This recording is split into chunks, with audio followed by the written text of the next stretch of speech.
ಜೀವನದಲ್ಲಿ ಚಿಂತೆಗಳು, ಕಷ್ಟಗಳು, ನೋವುಗಳು, ನಲಿವುಗಳು, ಸಂಕಷ್ಟಗಳು ಇದ್ದಿದ್ದೇ. ಅದಕ್ಕೆ ನೀನು ಚಿಂತೆಯನ್ನ ಮಾಡುತ್ತಾ ಕೂತರೆ ಪ್ರಯೋಜನವಿಲ್ಲ. ನಮ್ಮ ಬದುಕಿಗೊಂದು ಹೋರಾಟ. ಈ ಹೋರಾಟದಲ್ಲಿ ನಿನ್ನ ಕೆಲಸವನ್ನ ನೀನು ಪ್ರಾಮಾಣಿಕವಾಗಿ ಮಾಡು. ಏನು ಆಗಬೇಕು ಅದು ಹಾಗೆ ಆಗುತ್ತದೆ. ಅದನ್ನ ತಡೆಯುವುದಕ್ಕೆ ಯಾರಿಂದಲೂ ಕೂಡ ಸಾಧ್ಯವೇ ಇಲ್ಲ. ಪವಿತ್ರ ಕಮಲದ ಹೂವು ಕೆಸರಿನಲ್ಲಿ ಅರಳುತ್ತದೆ, ಆದರೆ ಅದರಿಂದ ಪ್ರತ್ಯೇಕವಾಗಿಯೇ ಉಳಿದು ಬಿಡುತ್ತದೆ. ಈ ಹೂವನ್ನ ಶುದ್ಧತೆಯ ಸಂಕೇತ ಅಂತ ಕರೆಯುತ್ತಾರೆ. ಕಮಲದಿಂದಲೇ ನಾವು ಶುದ್ಧವಾಗಿರುವುದು ಕಲಿಯಬೇಕು.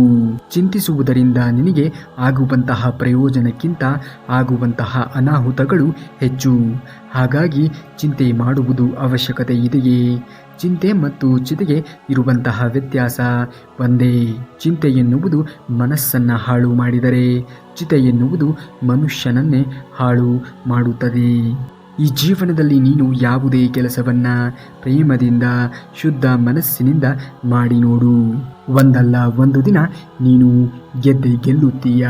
ಮಾನವನ ಸ್ವಯಂ ವಿನಾಶ ಮತ್ತು ನರಕಕ್ಕೆ 3 ದ್ವಾರಗಳು ಇವೆ: ಕಾಮ, ಕೋಪ ಮತ್ತು ದುರಾಸೆ. ನೀನು ಎಲ್ಲಿಯವರೆಗೂ ಇವುಗಳಿಂದ ದೂರ ಇರುವುದಿಲ್ಲವೋ ಅಲ್ಲಿಯವರೆಗೂ ನಿನ್ನಲ್ಲಿ, ನಿನ್ನ ಮನಸ್ಸಿನಲ್ಲಿ ಶಾಂತಿ ಅನ್ನುವುದು ನೆಲೆಯೂರುವುದಕ್ಕೆ ಸಾಧ್ಯವೇ ಇಲ್ಲ. ನಿನ್ನ ಆಸೆಗಳು ನಿನ್ನ ದುಃಖಕ್ಕೆ ಮೂಲ ಕಾರಣ ಆಗುತ್ತದೆ. ಅತಿಯಾದ ಆಸೆಯಿಂದ ಮೊದಲು ದೂರ ಇರುವುದನ್ನು ಕಲಿತುಕೋ. ಮನುಷ್ಯನು ತನ್ನ ಹಳೆಯ ಬಟ್ಟೆಗಳನ್ನು ತ್ಯಜಿಸಿ ಹೊಸ ಬಟ್ಟೆಗಳನ್ನು ಧರಿಸಿದಂತೆಯೇ ಆತ್ಮವು ಹಳೆಯ ಮತ್ತು ನಿಷ್ಪ್ರಯೋಜಕ ದೇಹಗಳನ್ನು ತ್ಯಜಿಸಿ ಹೊಸ ಭೌತಿಕ ದೇಹಗಳನ್ನು ಪಡೆಯುತ್ತದೆ. ಯಾರಿಗೂ ಕೂಡ ನೀನು ದುಃಖವನ್ನು ಕೊಡುವುದಕ್ಕೆ ಹೋಗಬೇಡ. ಆಗ ಮಾತ್ರ ನಿನಗೆ ಜೀವನದಲ್ಲಿ ಸುಖ ಎನ್ನುವುದು ಸಿಗುವುದಕ್ಕೆ ಸಾಧ್ಯವಾಗುವುದು. ನೀನು ಇನ್ನೊಬ್ಬರಿಗೆ ಕೊಟ್ಟಿರುವಂತಹ ವಸ್ತುವಾಗಲಿ ಅಥವಾ ದಾನದ ರೂಪದಲ್ಲಿ ಏನೇ ಆಗಿರಲಿ, ಮುಂದಿನ ದಿನಗಳಲ್ಲಿ 1000 ಪಟ್ಟು ಹೆಚ್ಚಾಗಿ ನಿನಗೆ ಅದು ಸಿಕ್ಕೇ ಸಿಗುತ್ತದೆ. ಈಗಿರುವಂತಹ ಸಮಯ ನಿನ್ನೊಂದಿಗೆ ಸಹಕರಿಸದೇ ಇದ್ದಾಗ ಮೌನದಿಂದ ಇರುವುದನ್ನು ಕಲಿತುಕೋ. ಆಗುವುದೆಲ್ಲ ಒಳ್ಳೆಯದೇ ಆಗುವುದು. ಸರಿಯಾದ ಸಮಯಕ್ಕೆ ಎಲ್ಲ ಕಾರ್ಯಗಳು ತಮ್ಮಷ್ಟಕ್ಕೆ ತಾವೇ ಆಗುತ್ತದೆ. ತಾಳ್ಮೆ ಎಲ್ಲ ಗೆಲುವಿನ ಮಂತ್ರವಾಗಬೇಕು. ಯೋಚಿಸುವುದನ್ನ ನಿನ್ನ ತಲೆಯಿಂದ ತೆಗೆದು ಹಾಕಿಬಿಡು. ಎಷ್ಟು ಯೋಚಿಸಿದರೂ ಕೂಡ ಅದು ನಿನ್ನ ವಿನಾಶಕ್ಕೆ ದಾರಿ ಮಾಡಿಕೊಡುತ್ತದೆ ಹೊರತು ನಿನ್ನ ಸುಖಕ್ಕೆ ಯಾವತ್ತೂ ಕೂಡ ಅವಕಾಶ ಮಾಡಿಕೊಡುವುದಿಲ್ಲ. ಹಾಗೆಯೇ ನೀನು ಗುರಿಯನ್ನು ಸಾಧಿಸಲು ಸಮಯ ವ್ಯರ್ಥ ಮಾಡಲೇಬೇಡ. ನಿನ್ನನ್ನು ನೋಯಿಸಿದವರು, ನಿನಗೆ ಅನ್ಯಾಯ ಮಾಡಿದವರು, ಕೊನೆಗೆ ಅವರ ಕರ್ಮವನ್ನು ಅವರು ಅನುಭವಿಸುತ್ತಾರೆ. ನಿನ್ನ ಕೆಲಸ ನೀನು ಮಾಡು. ಫಲಿತಾಂಶದ ಬಗ್ಗೆ ಚಿಂತೆಯನ್ನು ಮಾಡುವುದನ್ನು ಬಿಟ್ಟು ಬಿಡು. ಫಲಿತಾಂಶವನ್ನು ದೇವರು ಕರುಣಿಸುತ್ತಾನೆ. ಯಾರಿಗೇನು, ಯಾವಾಗ, ಏನು, ಎಷ್ಟು ಕೊಡಬೇಕು ಎನ್ನುವುದು ಆ ಭಗವಂತ ಶ್ರೀಕೃಷ್ಣ ಪರಮಾತ್ಮನೇ ಎಲ್ಲವನ್ನ ಬಲ್ಲ. ನಮ್ಮದಲ್ಲದೇ ಇರುವಂಥದ್ದನ್ನು ಹಠದಿಂದ ದಕ್ಕಿಸಿಕೊಂಡರೆ ಅದು ಬಹಳ ಕಾಲ ನಮ್ಮ ಬಳಿಯಲ್ಲಿ ನಿಲ್ಲುವುದೇ ಇಲ್ಲ. ಚಿಂತೆ ಬಿಡು, ಯಶಸ್ಸಿನತ್ತ ಪ್ರಯಾಣವನ್ನು ಶುರು ಮಾಡು. ಆಗುವುದೆಲ್ಲ ಒಳ್ಳೆಯದೇ ಆಗುತ್ತದೆ. ಗೆಲುವು ಎನ್ನುವುದು ನಿನ್ನದಾಗುತ್ತದೆ. ಸದಾಕಾಲ ಆತ್ಮವಿಶ್ವಾಸವನ್ನು ಎಂದಿಗೂ ಕೂಡ ಕಳೆದುಕೊಳ್ಳಬೇಡ. ಚುಚ್ಚಿ ಮಾತನಾಡಿ ನಿನ್ನ ಮನಸ್ಸನ್ನು ಪದೇ ಪದೇ ನೋಯಿಸುತ್ತಾ ಇರುವವರಿಗೆ ನಿನ್ನ ಮೌನವೇ ಉತ್ತರವಾಗಬೇಕು. ಏಕೆಂದರೆ ಅವರಿಗೆ ನಿನಗಿಂತ ಒಳ್ಳೆಯ ಉತ್ತರವನ್ನು ಕಾಲವೇ ನೀಡುತ್ತದೆ. ನೀನು ಮಾತ್ರ ಅವರಿಗೆ ಉತ್ತರವನ್ನು ಕೊಡುವಂತಹ ಕೆಲಸದಲ್ಲಿ ಮುಂದೆ ಹೋಗಬೇಡ. ಕಷ್ಟಗಳು ನಿನ್ನನ್ನೇ ಹುಡುಕಿಕೊಂಡು ಬರುತ್ತಾ ಇದ್ದರೆ ಆ ಕಷ್ಟಗಳಿಗೆ ಚೆನ್ನಾಗಿ ಗೊತ್ತು ಗೆಳೆಯ, ಆ ಕಷ್ಟಗಳನ್ನು ಎದುರಿಸುವಂತಹ ತಾಕತ್ತನ್ನು ನಿನಗೆ ಮಾತ್ರ ಇದೆ ಅಂತ. ಹಾಗಾಗಿಯೇ ಕಷ್ಟಗಳು ನಿನ್ನನ್ನು ಹುಡುಕಿಕೊಂಡು ಬರುವುದು. ನೀನು ಆ ಎಲ್ಲ ಕಷ್ಟಗಳನ್ನು ಮೆಟ್ಟಿ ನಡೆದಾಗ ನೀನು ಅಂದುಕೊಂಡಿರುವಂತಹ ಗುರಿಯನ್ನು ತಲುಪುವುದಕ್ಕೆ ಸಾಧ್ಯವಾಗುವುದು. ಕಣ್ಣೀರನ್ನು ಯಾವುದೇ ಕಾರಣಕ್ಕೂ ಕೂಡ ಜೀವನದಲ್ಲಿ ಅದೆಂತಹ ಸಂದರ್ಭ ಒದಗಿ ಬಂದರೂ ಕೂಡ ಹಾಕಬೇಡ. ಏಕೆಂದರೆ ದೇವರು ಎಲ್ಲವನ್ನೂ ಕೂಡ ಪರೀಕ್ಷೆ ಮಾಡುತ್ತಾನೆ. ಸದಾ ಕಾಲ ನೀನು ಅವನ ಪರೀಕ್ಷೆಯಲ್ಲಿ ವಿಜಯಶಾಲಿಯಾದರೆ ಖಂಡಿತವಾಗಿಯೂ ನೀನು ಅಂದುಕೊಂಡಂತಹ ಕೆಲಸದಲ್ಲಿ, ನೀನು ಅಂದುಕೊಂಡ ರೀತಿಯಲ್ಲಿ ಫಲಗಳನ್ನು ಆ ದೇವರು ಕರುಣಿಸುತ್ತಾನೆ. ಮನುಷ್ಯನು ಜೀವನದಲ್ಲಿ ಹಾಳಾಗುವುದು ಈ 2 ವಿಷಯಗಳಿಂದ. ಒಂದನೆಯದು ಯಾರೋ ಹೇಳಿದ್ದನ್ನು ಕೇಳುವುದು, ಎರಡನೆಯದು ಕೇಳಿದ್ದನ್ನ ಇನ್ನೊಬ್ಬರಿಗೆ ಹೇಳಿಬಿಡುವುದು. ಈ ಎರಡು ವಿಷಯಗಳನ್ನು ಜೀವನದಲ್ಲಿ ಯಾರೂ ಕೂಡ ಮಾಡಬಾರದು. ನೀನು ಬೇರೆಯವರಿಗೆ ಕೆಟ್ಟವರಾಗಿ ಕಂಡರೂ ಕೂಡ ನಿನಗೆ ನೀನು ಒಳ್ಳೆಯವನಾಗಿ ಇದ್ದರೆ ಸಾಕು. ಏಕೆ ಗೊತ್ತಾ? ಈ ಜೀವನ ಎನ್ನುವುದು ನಿನ್ನದು. ನೀನು ನಿನ್ನ ಜೀವನವನ್ನು ಹೇಗೆ ರೂಪಿಸಿಕೊಳ್ಳುತ್ತೀಯೋ ಹಾಗೆ ಅದು ನಿರ್ಮಾಣವಾಗುವುದು. ನೀನು ಕಂಡವರ ಮಾತಿನಂತೆ ಕಂಡವರು ಏನು ಅಂದುಕೊಳ್ಳುತ್ತಾರೆಯೋ ಎಂದು ಜೀವನವನ್ನು ಕಳೆಯಬೇಡ. ಜನರು ಹೇಗೆ ಇದ್ದರೂ ಕೂಡ ಮಾತನಾಡುತ್ತಾರೆ. ನೀನು ಕೆಟ್ಟವನಾಗಿ ಇದ್ದರೂ ಕೂಡ ಮಾತನಾಡುತ್ತಾರೆ. ನೀನು ಒಳ್ಳೆಯವನಾಗಿ ಇದ್ದರೂ ಕೂಡ ಮಾತನಾಡುವವರು ಮಾತನಾಡಿಯೇ ಆಡುತ್ತಾರೆ. ಮಾತನಾಡುವವರ ಬಗ್ಗೆ ಯೋಚನೆಯನ್ನು ಮಾಡುತ್ತಾ ಕೂರಬೇಡ. ಸಾಯುವವರೆಗೂ ಚೆನ್ನಾಗಿರಬೇಕು ಅಂದರೆ ಹಣವನ್ನು ಸಂಪಾದನೆ ಮಾಡಬೇಕು. ಸತ್ತ ಮೇಲೆಯೂ ಕೂಡ ಚೆನ್ನಾಗಿ ಇರಬೇಕು ಅಂದರೆ ಜನರನ್ನು ಸಂಪಾದನೆ ಮಾಡಬೇಕು. ಯಾವುದನ್ನು ಸಂಪಾದನೆ ಮಾಡುತ್ತೀಯೋ ನಿನಗೆ ಬಿಟ್ಟಿದ್ದು. ಬದುಕುವುದಕ್ಕೆ ಆಗಲ್ಲ ಅಂದವನು ಮನ ಸೇರ್ತಾನೆ, ಮಣ್ಣು ಕೂಡ ಸೇರ್ತಾನೆ. ಬದುಕುತ್ತೇನೆ ಅನ್ನುವವರು ಇತಿಹಾಸವನ್ನು ಸೃಷ್ಟಿ ಮಾಡುತ್ತಾರೆ. ಮನೆಗೆ ಹೋಲಿಸಿದರೆ ಬಾಗಿಲು ತುಂಬ ಚಿಕ್ಕದು, ಬಾಗಿಲಿಗೆ ಹೋಲಿಸಿದರೆ ಬೀಗ ತುಂಬಾನೇ ಚಿಕ್ಕದ್ದು. ಬೀಗಕ್ಕೆ ಕೈ ಎಲ್ಲದಕ್ಕಿಂತ ಚಿಕ್ಕದು. ಅದೇ ಚಿಕ್ಕ ಬೀಗದ ಕೈ ಒಂದು ಮನೆಯನ್ನೇ ತೆರೆಯಬಲ್ಲದು. ಇತರರಿಗಾಗಿ ನಿನ್ನ ಸ್ವಂತಿಕೆಯನ್ನು ಎಂದಿಗೂ ಕೂಡ ಬಿಟ್ಟುಕೊಡಬೇಡ. ಏಕೆಂದರೆ ಈ ಪ್ರಪಂಚದಲ್ಲಿ ನಿನ್ನ ಪಾತ್ರವನ್ನು ನಿನಗಿಂತ ಚೆನ್ನಾಗಿ ನಿಭಾಯಿಸುವುದಕ್ಕೆ ಯಾರಿಂದಲೂ ಕೂಡ ಸಾಧ್ಯವೇ ಇಲ್ಲ. ನಿನ್ನ ಪಾಡಿಗೆ ನೀನಿರು. ನಿನ್ನ ಕೆಲಸಗಳತ್ತ ನೀನು ಗಮನವನ್ನು ಕೊಡು. ನಿನ್ನ ಬದುಕಿಗೆ ನೀನೇ ಬ್ರಹ್ಮ. ನೀನು ಆಡಿಸಿದ ಹಾಗೆ ಆಡುತ್ತೆ ಈ ಬದುಕು ಎನ್ನುವುದು. ಹಾಗಾಗಿ ನಿನ್ನ ಬದುಕನ್ನು ನೀನು ಹೇಗೆ ರೂಪಿಸಿಕೊಳ್ಳುತ್ತೀಯ ಎನ್ನುವುದು ನಿನ್ನ ಕೈಯಲ್ಲಿಯೇ ಇದೆ. ನಿನ್ನ ಬದುಕನ್ನು ಆದಷ್ಟು ಚೆನ್ನಾಗಿಯೇ ರೂಪಿಸಿಕೋ. 4 ಜನರಿಗೆ ನಿನ್ನ ಬದುಕು ಎನ್ನುವುದು ಮಾದರಿಯ ರೀತಿಯಲ್ಲಿ ಕಾಣಬೇಕು. ಮನಸ್ಸಿದ್ದರೆ ದಾರಿ ಖಂಡಿತವಾಗಿಯೂ ಕೂಡ ಸಿಕ್ಕೇ ಸಿಗುತ್ತದೆ. ಇಲ್ಲವೆಂದರೆ ಅದೇ ಮನಸ್ಸು ಕಾರಣ ಹುಡುಕುತ್ತಾ ಇರುತ್ತದೆ. ಹಾಗಾಗಿ ಜೀವನದಲ್ಲಿ ಏನೇ ಮಾಡಿದರೂ ಕೂಡ ಮೊದಲು ಮನಸ್ಸು ಎನ್ನುವುದು ಇರಬೇಕು. ಸೋತ ಜಾಗದಲ್ಲಿಯೇ ಗೆಲ್ಲುತ್ತೇನೆ ಎನ್ನುವಂತಹ ಹುಚ್ಚುತನವಿರಬೇಕು. ಅಂದಾಗಲೇ ಬದುಕಿನಲ್ಲಿ ಏನಾದರೂ ಸಾಧನೆಯನ್ನು ಮಾಡುವುದಕ್ಕೆ ಸಾಧ್ಯವಾಗುವುದು. ಇಲ್ಲವೆಂದರೆ ಸೋತೆ ಎಂದು ಇಡೀ ಜೀವನವನ್ನೇ ಹಾಳು ಮಾಡಿಕೊಳ್ಳುವುದು ಅಲ್ಲವೇ ಅಲ್ಲ. ಪ್ರತಿಯೊಬ್ಬರಿಗೂ ಕೂಡ ಕಾಲ ಎನ್ನುವುದು ಬಂದೇ ಬರುತ್ತದೆ. ಅದೇ ರೀತಿ ನಿನ್ನ ಕಾಲವೂ ಕೂಡ ಬಂದೇ ಬರುತ್ತದೆ. ಕೊಂಚ ತಾಳ್ಮೆ ಎನ್ನುವುದು ನಿನ್ನಲ್ಲಿರಲಿ. ಖಂಡಿತವಾಗಿಯೂ ನೀನು ಅಂದುಕೊಂಡಿದ್ದೆಲ್ಲವೂ ಕೂಡ ಈಡೇರಿಯೇ ಈಡೇರುತ್ತದೆ. ದುಃಖವನ್ನು ಅನುಭವಿಸುವವನು ಮುಂದೆ ಒಂದು ದಿನ ಸುಖಿ ಆಗಬಹುದು. ಅದೇ ಇಂದು ಸುಖವನ್ನು ಅನುಭವಿಸುವವನು ಮುಂದೆ ದುಃಖಿಯೂ ಕೂಡ ಆಗಬಹುದು. ಆ ಕೃಷ್ಣ ಪರಮಾತ್ಮನು ಎಲ್ಲವನ್ನ ನೋಡುತ್ತಾನೆ. ಲೋಕವನ್ನು ತಿಳಿದವನು ಎಂದಿಗೂ ಕೂಡ ನಾಚಿಕೊಳ್ಳುವುದಿಲ್ಲ. ತನ್ನನ್ನು ತಾನು ತಿಳಿದವನು ಯಾವತ್ತಿಗೂ ಕೂಡ ಅಹಂಕಾರಿಯಾಗಿ ಬದುಕುವುದಿಲ್ಲ. ಹಾಗಾಗಿ ನಿಮ್ಮನ್ನು ನೀವು ಅರಿತುಕೊಳ್ಳಬೇಕು. ಮೊದಲು ನಿಮ್ಮನ್ನು ನೀವು ಅರಿತುಕೊಂಡಾಗ ಈ ಜೀವನದಲ್ಲಿ ಯಾರಿಂದಲೂ ಕೂಡ ಹೆದರುವಂತಹ ಅಥವಾ ಅಹಂಕಾರಿಯಾಗುವುದಕ್ಕೆ ಸಾಧ್ಯವೇ ಇಲ್ಲ. ನಿರಾಸೆಗಳ ನಡುವೆ ಭರವಸೆಯೊಂದಿಗೆ ಸಾಗುವುದೇ ಪಯಣ. ಇಲ್ಲಿ ನೋವು ಎನ್ನುವುದು ಯಾರಿಗೆ ಇಲ್ಲ ಹೇಳಿ? ಈ ಭೂಮಿಯ ಮೇಲೆ ವಾಸವಾಗಿರುವಂತಹ ಪ್ರತಿಯೊಂದು ಜೀವಿಗೂ ಕೂಡ ಒಂದಲ್ಲ ಒಂದು ರೀತಿಯಲ್ಲಿ ನೋವು ಎನ್ನುವುದು ಇದ್ದೇ ಇರುತ್ತದೆ. ವಾಸ್ತವವನ್ನು ಒಪ್ಪಿಕೊಂಡು ಮುಂದೆ ನಡೆದು ಬಿಡು. ಇಲ್ಲಿ ಎಲ್ಲರದ್ದು ಮುಖವಾಡದ ಬದುಕೆ. ಬದುಕು ಅಂದರೆ ಬದಲಾವಣೆ, ಅಂದರೆ ಸ್ಥಿರತೆ. ನೀನು ಏನು ಅಂದುಕೊಂಡು ಇರುತ್ತೀಯೋ ಅದಕ್ಕಿಂತಲೂ ಕೂಡ ಹೆಚ್ಚಿನದ್ದನ್ನು ಸಾಧಿಸಿ ತೋರಿಸುತ್ತೀಯ. ಯಾರ ಜೊತೆ ಎಷ್ಟರ ಮೆಟ್ಟಿಗೆ ಇರಬೇಕೋ ಅಷ್ಟರ ಮಟ್ಟಿಗೆ ಮಾತ್ರ ಇರಬೇಕು. ಅತಿಯಾದರೆ ಅಮೃತವೂ ಕೂಡ ವಿಷವಾಗುತ್ತದೆ. ಹಾಗಾಗಿ ಅತಿಯಾದ ಸಲುಹೆ ಯಾರ ಜೊತೆಯಲ್ಲಿಯೂ ಕೂಡ ಇಟ್ಟುಕೊಳ್ಳಬಾರದು. ಇಲ್ಲಿ ಎಲ್ಲರೂ ಕೂಡ ನಮ್ಮವರು, ಎಲ್ಲರೂ ಒಳ್ಳೆಯವರು ಅಂದುಕೊಂಡು ಎಲ್ಲರಿಗೂ ಒಳ್ಳೆಯದನ್ನು ಮಾಡುವುದಕ್ಕೆ ಹೋದರೆ ಕೊನೆಗೆ ನೀನು ಕೆಟ್ಟವನಾಗಿ ಬಿಡುತ್ತೀಯ. ನೀನು ಯಾರಿಗೆ ಒಳ್ಳೆಯದನ್ನು ಬಯಸುತ್ತೀಯೋ ಅವರೇ ನಿನ್ನನ್ನು ಕೆಟ್ಟವರನ್ನಾಗಿ ನೋಡುತ್ತಾರೆ. ಈ ಪ್ರಪಂಚವೇ ಆಗಿದೆ. ಆದ್ದರಿಂದ ಯಾರನ್ನೂ ಕೂಡ ನಂಬಬೇಡ.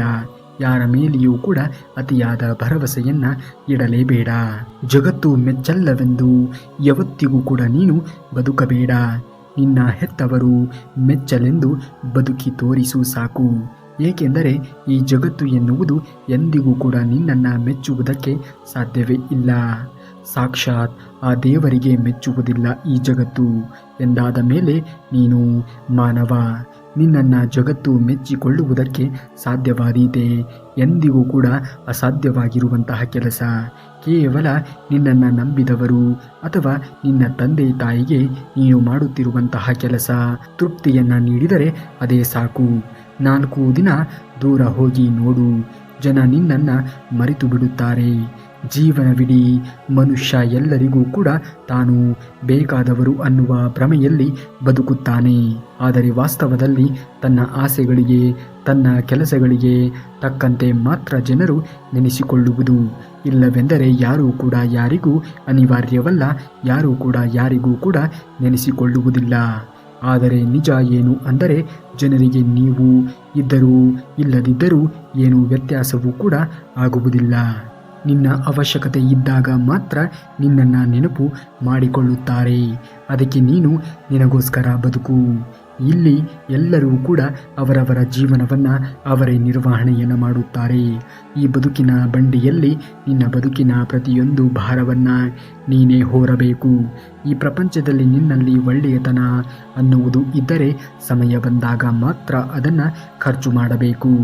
ಇಲ್ಲ ಸಲ್ಲದ ಎಲ್ಲರಿಗೋಸ್ಕರವೂ ಕೂಡ ನಿನ್ನ ಒಳ್ಳೆಯತನವನ್ನು ಖರ್ಚು ಮಾಡುವುದಕ್ಕೆ ಹೋದರೆ ಕೊನೆಗೆ ನೀನು ಹುಚ್ಚನಾಗುವುದು ಖಂಡಿತ. ಸಿಕ್ಕವರಿಗೆಲ್ಲ ಅದನ್ನು ಖರ್ಚು ಮಾಡಿದರೆ ನಿನಗೆ ಒಂದಲ್ಲ ಒಂದು ದಿನ ನೋವು ಎನ್ನುವುದು ಕಟ್ಟಿಟ್ಟ ಬುತ್ತಿಯಂತೆ. ಈ ಪ್ರಪಂಚದಲ್ಲಿ ಯಾರೂ ಶ್ರೇಷ್ಠರಲ್ಲ, ಪ್ರಪಂಚವನ್ನೇ ಮುಳುಗಿಸಬಲ್ಲೆ ಎಂದು ಸಾಗರ ಮೆರೆಯುತ್ತಿತ್ತು. ಆದರೆ ಒಂದು ಹನಿ ಸಾಗರದಲ್ಲಿ ತೇಲಾಡುವುದನ್ನು ನೋಡಿ ಸಾಗರವೇ ನಾಚಿಕೆಯಿಂದ ಮೌನವಾಯಿತು.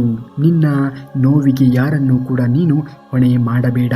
ಏಕೆಂದರೆ ನೀನು ಇನ್ನೊಬ್ಬರ ಮೇಲೆ ಇಟ್ಟಿರುವಂತಹ ಅತಿಯಾದ ನಂಬಿಕೆ ಮತ್ತು ಕಾಳಜಿಗೆ ನಿನಗೆ ಸಿಕ್ಕಿರುವಂತಹ ಬಹುಮಾನ ಅದು ಸೋತಿದ್ದೀಯಾ, ಕಷ್ಟಗಳನ್ನು ಅನುಭವಿಸುತ್ತಾ ಇದ್ದೀಯಾ, ಮೋಸ ಹೋಗಿದ್ದೀಯಾ. ಹಾಗಾದರೆ ಯಾವುದೋ ಒಂದು ಕಾರಣಕ್ಕೂ ಕೂಡ ಭಯ ಬೀಳಬೇಡ. ಸುಳ್ಳು ಅಂದರೆ ಸಾವಲ್ಲ. ಇನ್ನೊಮ್ಮೆ ಪ್ರಯತ್ನಿಸು, ಅವಕಾಶವಿದೆ. ಅದೇ ಜೀವನ ಅಲ್ಲ, ಅದು ಒಮ್ಮೆ ಮಾತ್ರ ಸಿಕ್ಕಂತಹ ಅವಕಾಶ. ಯಾರು ಎಷ್ಟೇ ಸುಂದರವಾಗಿರುವಂತಹ ವೇಷವನ್ನು ಹಾಕಿಕೊಂಡಿದ್ದರೂ ಕೂಡ ಪರಿಸ್ಥಿತಿ ಎನ್ನುವುದು ಮತ್ತು ಕಾಲ ಅವರವರ ನಿಜ ಸ್ವರೂಪವನ್ನು, ಅವರ ನಿಜವಾದ ಗುಣಗಳನ್ನು ನಿನಗೆ ಪರಿಚಯವನ್ನು ಮಾಡಿಸುವುದಂತೂ ಖಂಡಿತ ಸತ್ಯ. ಯಾರೂ ಕೂಡ ನಿನ್ನ ಜೊತೆ ಕೂಡುವುದಿಲ್ಲ. ಇಲ್ಲಿ ಹೋರಾಟವನ್ನು ಮಾಡಬೇಕಾಗುತ್ತದೆ. ನೀನೇ ಸಂಭಾಳಿಸಿಕೊಂಡು ನಡೆಯಬೇಕಾಗುತ್ತದೆ. ಬುದ್ಧಿವಂತಿಕೆಯಿಂದ ಮೋಸ ಮಾಡಿದವರು ಕಾಲ ಬಂದಾಗ ಅತಿ ದಡ್ಡತನದಿಂದಲೇ ಮೋಸ ಹೋಗುವುದು ಖಚಿತ. ಯಾರು ಎಷ್ಟೇ ಹಾರಾಡಲಿ, ನೀನು ಮಾತ್ರ ನಿನ್ನ ಪಾಡಿಗೆ ನೀನಿದ್ದು ನಿನ್ನ ಕೆಲಸಗಳತ್ತ ಮಾತ್ರ ಗಮನವನ್ನು ಹರಿಸು. ಇಷ್ಟ ಪಡಲಿ ಇಷ್ಟಪಡದೆಯೇ ಇರಲಿ, ಇದ್ದಷ್ಟು ದಿನ ನಗು ನಗುತ್ತಾ ಬದುಕಬೇಕು. ಏಕೆಂದರೆ ಭಗವಂತ ಇಲ್ಲಿ ಯಾರನ್ನೂ ಕೂಡ ವ್ಯರ್ಥವಾಗಿ ಸೃಷ್ಟಿಯನ್ನ ಮಾಡಿರುವುದಿಲ್ಲ. ಭಗವಂತ ಒಬ್ಬರನ್ನ ಸೃಷ್ಟಿ ಮಾಡಿದ್ದಾನೆ ಎಂದರೆ ಅದರ ಹಿಂದೆ ಏನೋ ಒಂದು ಬಲವಾದ ಕಾರಣ ಅಂತೂ ಇದ್ದೇ ಇರುತ್ತದೆ. ಕಳೆದು ಹೋದ ನಿನ್ನೆ ನೀವು ಯೋಚನೆಯನ್ನು ಮಾಡುವುದರಿಂದ ಬದಲಾಗುವುದಿಲ್ಲ ಮತ್ತು ಭವಿಷ್ಯದ ಬಗ್ಗೆ ನೀವು ಯೋಚನೆಯನ್ನು ಮಾಡುತ್ತಾ ವರ್ತಮಾನವನ್ನು ನಷ್ಟ ಮಾಡಿಕೊಂಡರೆ ಆಗ ನಿಮ್ಮ ಭವಿಷ್ಯವು ಕೂಡ ಕಳೆದು ಹೋದ ಭೂತಕಾಲದ ರೀತಿಯಲ್ಲಿಯೇ ಆಗಿ ಹೋಗುತ್ತದೆ. ಹಾಗಾಗಿ ಪ್ರಸ್ತುತ ಈ ಒಂದು ಸಮಯವನ್ನು ಸರಿಯಾದ ರೀತಿಯಲ್ಲಿ ಸದುಪಯೋಗ ಮಾಡಿಕೊಳ್ಳುವುದನ್ನು ನೀವು ಕಲಿಯಬೇಕು. ಆಗ ಮಾತ್ರ ನಿಮ್ಮ ಮುಂದಿನ ಭವಿಷ್ಯ ಎನ್ನುವುದು ಉಜ್ವಲವಾಗಿ ಅಥವಾ ನೀವು ಅಂದುಕೊಂಡಂತೆ ರೂಪಿತವಾಗಲು ಸಾಧ್ಯವಾಗುವುದು. ಆದ್ದರಿಂದ ಇವತ್ತಿನ ಬಗ್ಗೆ ಯೋಚನೆಯನ್ನು ಮಾಡಿ ಅದನ್ನು ಚೆನ್ನಾಗಿ ಮಾಡಿಕೊಳ್ಳಿ. ನಿಮ್ಮ ವರ್ತಮಾನ ಮತ್ತು ನಿಮ್ಮ ಭವಿಷ್ಯ ತನ್ನಿಂದ ತಾನೇ ಸರಿಯಾಗುತ್ತದೆ. ತನ್ನಿಂದ ತಾನೇ ನೀವು ಅಂದುಕೊಂಡ ರೀತಿಯಲ್ಲಿ ಪರಿವರ್ತನೆಯಾಗುತ್ತದೆ. ಇತರರಿಗಾಗಿ ಒಳ್ಳೆಯದನ್ನು ಮಾಡುವ ವ್ಯಕ್ತಿಯು ಯಾವಾಗಲೂ ಕೂಡ ತೊಂದರೆಯನ್ನು ಅನುಭವಿಸಬೇಕಾಗುತ್ತದೆ. ಏಕೆಂದರೆ ಯಾವಾಗಲೂ ಹಣ್ಣುಗಳನ್ನು ನೀಡುವಂತಹ ಮರವು ಕಲ್ಲಿನ ಏಟುಗಳನ್ನು ಸಹಿಸಿಕೊಳ್ಳಬೇಕಾಗುತ್ತದೆ. ಒಬ್ಬರ ತಾಳ್ಮೆಯನ್ನು ಅಸಹಾಯಕತೆ ಎಂದು ತಿಳಿದುಕೊಳ್ಳಬಾರದು. ತಾಳ್ಮೆಯ ಹಿಂದೆ ಇರುವಂತಹ ತಯಾರಿ ಎನ್ನುವುದು ಬಹಳ ಗಟ್ಟಿಯಾಗಿ ಇರುತ್ತದೆ. ಯಾರನ್ನೂ ಕೂಡ ಕಡೆಗಣಿಸಿ ನೋಡುವುದಕ್ಕೆ ಹೋಗಬಾರದು. ಯಾವಾಗ ಧರ್ಮದ ಅವನತಿಯಾಗುವುದು, ಯಾವಾಗ ಅಧರ್ಮದ ಉನ್ನತಿಯಾಗುವುದು, ಆಗೆಲ್ಲ ಸತ್ಪುರುಷರ ಉದ್ಧಾರಕ್ಕಾಗಿ, ಅಧರ್ಮೀಯರ ವಿನಾಶಕ್ಕಾಗಿ, ಧರ್ಮದ ಪುನರ್ಸ್ಥಾಪನೆಗಾಗಿ ನಾನು ಮತ್ತೆ ಜನ್ಮವನ್ನು ತಾಳುತ್ತೇನೆ. ಇದು ಪ್ರತಿ ಯುಗದಲ್ಲಿಯೂ ಕೂಡ ಆಗುತ್ತದೆ, ಹಾಗೆಯೇ ಮುಂದೆಯೂ ಕೂಡ ಹಾಗೆ ಆಗುತ್ತದೆ ಎಂದು ಹೇಳುತ್ತಾನೆ ಶ್ರೀಕೃಷ್ಣ ಪರಮಾತ್ಮ. ನಿನ್ನಲ್ಲಿ 3 ಗುಣಗಳನ್ನು ನೋಡಿದವರನ್ನ ಮಾತ್ರ ನಂಬು. ನಿನ್ನ ಕಿರುನಗೆಯ ಹಿಂದೆ ಇರುವಂತಹ ದುಃಖ, ನಿನ್ನ ಕೋಪದ ಹಿಂದೆ ಇರುವಂತಹ ಪ್ರೀತಿ, ನಿನ್ನ ಮೌನದ ಹಿಂದೆ ಇರುವಂತಹ ಕಾರಣ, ಈ 3 ಅಂಶಗಳನ್ನು ನಿನ್ನಲ್ಲಿ ನೋಡಿದವರನ್ನ ಮಾತ್ರ ನೀನು ಜೀವನದಲ್ಲಿ ನಂಬಬೇಕು. ಎಲ್ಲರೂ ನಮ್ಮವರು ಅನ್ನುವುದು ಭ್ರಮೆ. ನಾನು ನನ್ನದು ಅನ್ನುವುದು ಮಾತ್ರ ಸ್ವಾರ್ಥ. ಅವರು ನನ್ನವರು ಎನ್ನುವುದು ಶುದ್ಧ ಸುಳ್ಳು. ನಿನಗಾಗಿ ನೀನು ಎನ್ನುವುದೇ ಸತ್ಯ. ಹಾಗಾಗಿ ಇಲ್ಲಿ ಯಾರಿಗಾಗಿಯೂ ಕೂಡ ನೀನು ಬದುಕಬೇಕಾಗಿಲ್ಲ. ಕೇವಲ ನಿನಗಾಗಿ ಮಾತ್ರ ನೀನು ಬದುಕಬೇಕು. ಯಾರಿಂದಲೂ ಏನನ್ನ ಬಯಸದೆ ಇರುವುದೇ ಸೌಖ್ಯ. ಆಗಿ ಹೋಗಿದ್ದನ್ನ ಮತ್ತೆ ಮತ್ತೆ ನೆನೆದುಕೊಳ್ಳುತ್ತಾ ದುಃಖಕ್ಕೆ ಒಳಗಾಗಬೇಡ. ಆಗಿರುವುದರ ಬಗ್ಗೆ ಯೋಚನೆಯನ್ನು ಮಾಡಬೇಡ. ಅದನ್ನು ಎಂದಿಗೂ ಕೂಡ ಬದಲಾವಣೆ ಮಾಡುವುದಕ್ಕೆ ಸಾಧ್ಯವೇ ಇಲ್ಲ. ಮುಂದೆ ಆಗಬೇಕಾಗಿರುವುದರ ಬಗ್ಗೆ ಸರಿಯಾದ ರೀತಿಯಲ್ಲಿ ಧೈರ್ಯವನ್ನು ತೆಗೆದುಕೊಂಡು ನಿರ್ಧಾರವನ್ನು ತೆಗೆದುಕೋ. ಆಗುವುದೆಲ್ಲ ಒಳ್ಳೆಯದೇ ಆಗುತ್ತದೆ. ದೇವರು ಏನೇ ಒಂದು ಘಟನೆಯನ್ನು ನಮ್ಮ ಜೀವನದಲ್ಲಿ ಸೃಷ್ಟಿ ಮಾಡಿದರೂ ಕೂಡ ಅದರ ಹಿಂದೆ ಒಂದು ಬಲವಾಗಿ ಇರುವಂತಹ ಕಾರಣ, ಉದ್ದೇಶ ಇದ್ದೇ ಇರುತ್ತದೆ. ಆ ಬಲವಾದ ಕಾರಣ ಮತ್ತು ಉದ್ದೇಶವನ್ನು ನೀನು ತಿಳಿದುಕೊಳ್ಳಬೇಕು. ಭಗವಂತ ಯಾರ ಜೀವನದಲ್ಲಿಯೂ ಕೂಡ ಆಟ ಆಡುವುದಕ್ಕೆ ಹೋಗುವುದಿಲ್ಲ. ಭಗವಂತ ಏನೇ ಮಾಡಿದರೂ ಕೂಡ ಅದಕ್ಕೆ ಒಂದು ಅರ್ಥ ಇದ್ದೇ ಇರುತ್ತದೆ. ಭಗವಂತನಿಗೆ ನಿಮ್ಮ ಕಷ್ಟಗಳ ಬಗ್ಗೆ ದೂರನ್ನು ಕೊಡುವುದಕ್ಕೆ ಹೋಗಬೇಡಿ. ಏಕೆಂದರೆ ಒಬ್ಬ ಶ್ರೇಷ್ಠ ನಿರ್ದೇಶಕ ಯಾವತ್ತೂ ಕೂಡ ಒಬ್ಬ ಅತ್ಯುತ್ತಮವಾಗಿರುವಂತಹ ನಟನಿಗೆ ಮಾತ್ರ ಅತ್ಯುತ್ತಮವಾಗಿರುವಂತಹ ಕಠಿಣವಾಗಿರುವಂತಹ ಪಾತ್ರವನ್ನು ನೀಡುತ್ತಾನೆ.